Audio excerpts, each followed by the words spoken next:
নিটে 101 শিক্ষার্থীর সফলতায় ইতিহাস গড়ল Ajmal super 40 Badarpur campus. কৃতী শিক্ষার্থীদের জমকালো সংবর্ধনা এবং শোভাযাত্রায় উৎসবের আমেজ আপ্লুত কর্তৃপক্ষ এবং প্রশিক্ষকরাও। সফল শিক্ষার্থীদের নিয়ে শহর পরিক্রমা করে সফলতার বার্তা ছড়িয়ে দিল আজমল সুপার 40 বদরপুর ক্যাম্পাস।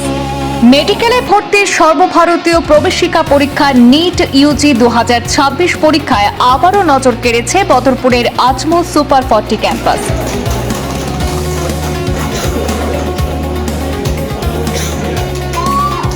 এবারের পরীক্ষায় এই প্রতিষ্ঠান থেকে 101 জন ছাত্রছাত্রী উত্তীর্ণ হয়ে এমবিবিএস সহ বিভিন্ন সরকারি ও বেসরকারি মেডিকেল কলেজে ভর্তির যোগ্যতা অর্জন করতে সক্ষম হয়েছেন। এই অভূতপূর্ব সাফল্যকে ঘিরে গোটা ক্যাম্পাসে বইছে আনন্দের জোয়ার। আজ শনিবার সকালে নিটে উত্তীর্ণ ছাত্রছাত্রীদের নিয়ে কেক কেটে সাফল্য উদযাপন করা হয়। কৃতী শিক্ষার্থী, শিক্ষক এবং অভিভাবকদের অংশগ্রহণে একটি বর্ণাঢ্য র্যালি বের করে বদরপুর শহরে বিভিন্ন গুরুত্বপূর্ণ সড়ক পরিক্রমা করে পুনরায় ক্যাম্পাসে গিয়ে শেষ হয়। সাফল্যের আনন্দে মুখর হয়ে ওঠে সমগ্র প্রতিষ্ঠান। বিকেল 3:30টায় আজমল সুপার 40 বদরপুর ক্যাম্পাসে 101 জন সফল ছাত্রছাত্রীকে নিয়ে এক জাঁকজমকপূর্ণ সংবর্ধনা অনুষ্ঠানের আয়োজন করা হয়। সেই অনুষ্ঠানে উপস্থিত অতিথিরা কৃতী শিক্ষার্থীদের ফুলের তোড়া, সম্মাননা স্মারক প্রদান করে শুভেচ্ছা জানিয়ে সম্মানিত করার পাশাপাশি তাদের উজ্জ্বল ভবিষ্যৎ এবং জীবনের জন্য শুভকামনা করেন। সংবর্ধনা অনুষ্ঠানে প্রধান অতিথি এবং বিশিষ্টজন হিসেবে উপস্থিত ছিলেন ডক্টর আবুল হোসেন, বদরপুর এনসি কলেজের অধ্যক্ষ পার্থসারথী দাস, মাওলানা মুফতি আব্দুল বাসিত কাসিমি, এনসি কলেজের প্রাক্তন অধ্যক্ষ ডক্টর মুর্তজা হোসেন, জেলা পরিষদ সদস্য জিল্লুন নূর, প্রাক্তন জেলা পরিষদ সদস্য এনাম উদ্দিন, প্রফেসর জয়নাল আবেদিন তাপাদার, আজমল সুপার 40 অধ্যক্ষ ডক্টর মঞ্জুর হাসান, একাডেমিক ইনচার্জ বাহারুল ইসলাম, শিক্ষক শেখ আফতাব আলম, এজাজ আহমেদ শেখ, ডক্টর আহমেদ মুর্তজা হোসেন, শুভম ঘোষ ও ওয়াসিম আকরাম প্রমুখ। সকল বক্তারাই উল্লেখ করেছেন যে আজমল সুপার 40 শুধু একটি শিক্ষা প্রতিষ্ঠান নয়, এটি মেধাবী এবং আর্থিকভাবে পিছিয়ে থাকা শিক্ষার্থীদের স্বপ্ন পূরণের অন্যতম নির্ভরযোগ্য প্ল্যাটফর্ম।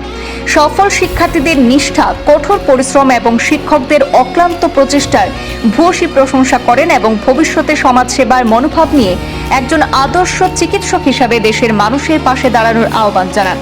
এদিনে অনুষ্ঠানটি সঞ্চালনা করেন প্রতিষ্ঠানের 2 ছাত্রী তানজিলা ফারিয়া এবং সাদিকা ইয়াসমিন। অনুষ্ঠান সফল করতে সহযোগিতা করেন এজেড ইকবাল খান, মোহাম্মদ কপিল আহমেদ, আব্দুল্লাহ চৌধুরী, ফারুক আহমেদ খান, মিস্তাকুল আলম এবং শাহিফা বেগম।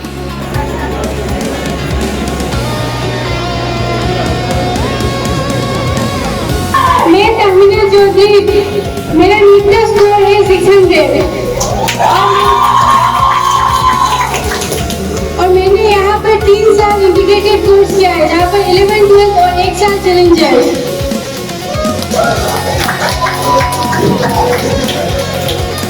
मैं शुक्र अदा करना चाहती हूँ इस entire team of Ajmal super 40 जिन्होंने बहुत हेल्प किया है मेरी इस जर्नी में ताकि मैं आगे बढ़ सकूँ।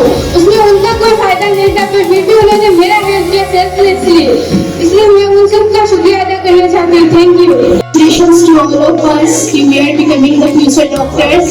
We should be very grateful to the Almighty that He has given us the chance to be serve the society and work for the human welfare. तो मैं सबसे पहले थैंक यू करना चाहूँगी हम लोग सबके टीचर्स को। वो लोग इतनी सपोर्टिव थी हम लोग की थ्रू आउट द जर्नी में। जब भी लगता था कि नहीं मेरे से नहीं होगा, मैं क्या करूँगी, मेरे से नहीं कभी नहीं होगा, they were always available for me। জীবনে প্রতিষ্ঠিত হবে অবশ্যই, কিন্তু জীবনকে জীবন হিসাবে স্রষ্টা যেভাবে চেয়েছেন সেভাবে জীবনকে উপভোগ করে জীবনের আসল মজাটা কেমন হবে। কয়েকটা টাকা, কয়েকটা বিল্ডিং আর কয়েকটা গাড়ির নাম জীবন নয়। এই কথাটুকু যাতে মনে থাকে।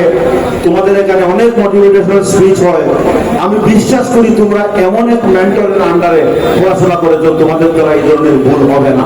তবুও তোমরা এখান থেকে চলে যাবে মেডিকেল কলেজে, সেই জন্য কথাগুলো আমি তোমাদেরকে মনে করে দিচ্ছি। So 2023 year is established because of both বেশি রিকোয়েস্ট আমরা ডাইরেক্টর স্যার, ইভেন আমরা অনারেবল ট্রাস্টি বদরুদ্দিন আজমল সাহেব, আমিরউদ্দিন আজমল সাহেবের কাছে গেছি যে বোঝাই বহুত দূর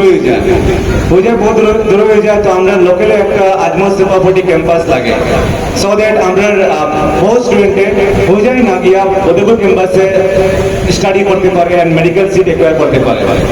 তো অন দ্যাট রিগার্ড আমরা রেসপেক্টেড ট্রাস্টি মৌলানা বদরুদ্দিন আজমল সাহেব এবং মৌলানা সৈয়দিন আজমল সাহেব একটা initiative liaison with the key person of this place, যে এখানে কৃতি সন্তান doctor Fazlul Islam sir, director of Ajmal foundation. তো তাদের মিলে একটা initiative liaison to establish a centre in Badarpur locality.